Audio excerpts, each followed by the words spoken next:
You have a different feeling. నేను పాపిని, నేను పరలోకం పోవాలి. ఏంటిది? మతం.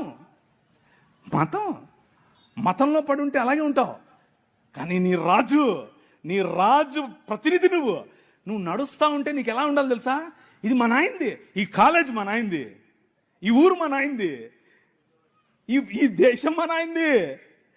ఆ ఫీలింగే వేరు. సుప్రీంకోర్టు మెట్లెక్కితే, నేను సుప్రీంకోర్టులో ఒక బిల్ వేసాను, ఒక రిట్ పిటిషన్ వేసాను. అంటే భారతదేశం మొత్తంలో కూడా యాంటీ కన్వర్షన్ బిల్లు పెట్టాలి అని ఒకడు పెట్టాడులే, విద్యార్థి అని. ఆడికి వ్యతిరేకంగా నాకు సుప్రీంకోర్టు జడ్జి అడిగాడు, నీ లాయర్ అంటే, నాకెవరు లాయర్ లేరు సార్, నేనే అన్నాను. ఏంట్రా నువ్వే మాట్లాడుకుంటావు? మా నాయనది సుప్రీంకోర్టు. అర్థమైందా మీకు? మా నాయనది.